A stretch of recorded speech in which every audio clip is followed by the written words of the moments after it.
Hi friends, welcome to Jas fashion Tamil. இன்றைக்கி நம்ம என்ன பார்க்க போகிறோன்னா, இன்றைக்கி வராகி அம்மனோட பஞ்சமி, தேய்பிறை பஞ்சமி எப்படி செஞ்சோன்னு தான் பார்க்க போகிறோம். அதுக்கு ஃபஸ்ட்டு காலையில் எழுந்திரிச்சு தலை குளித்து நல்லா ஃப்ரெஷ் ஆகிட்டு, அதுக்கு முன்னாடி என்னென்னு பார்த்தீங்கன்னா வீடெல்லாம் க்ளீன் பண்ணிவிட்டு மாஃப் போட்டுட்டேன். சமையல் ரூமும் க்ளீன் பண்ணியாச்சு, வீடெல்லாம் க்ளீன் பண்ணிவிட்டு திருவாசலும் பெருக்கி கோலம் போட்டாச்சு. பழைய பூவெலாம் ரிமூவ் பண்ணிவிட்டு வராகி அம்மன் எடுத்து அவங்களுக்கு பிடிச்ச செம்பருத்தி பூவெலாம் வச்சு டெக்கரேட் பண்ணிட்டேன். அடுத்து தேங்காய் தீபம் போடுறதுக்காக ஒரு தேங்காய் எடுத்து உடச்சி அந்த தேங்காய் தண்ணியும் பிரசாதமாக வச்சுருக்கேன்.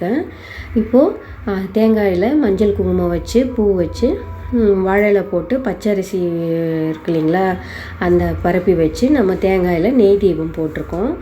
அடுத்து பார்த்திங்கன்னா வராகி அம்மனுக்காக இன்னொரு விளக்கையும் ஏற்றி வச்சுருக்கேன். நான் பிரசாதமாக நெய்வேத்தியமாக பார்த்திங்கன்னா வேர்க்கடலையும் கேரட்டும் வந்து இந்த பஞ்சமி நாளில் பார்த்திங்கன்னா காலையில் பிரம்ம முகூர்த்த நேரத்துலேருந்து காலையில் 10 மணிக்குள்ளே பூஜை பண்ணலாம். நான் 9 மணிக்கு காலையில் பூஜை பண்ணேன் வராகி அம்மனுக்காக. ஒரு அரை மணி நேரத்துலேருந்து 1 மணி நேரம் விளக்கு எரிய வச்சுட்டு குளிர வச்சுட்டேன். அப்புறம் பார்த்திங்கன்னா ஈவினிங் ஒரு 6:30 போல் பூஜை ஆரம்பித்து 7 o'clock வரைக்கும் பூஜை பண்ணேன்.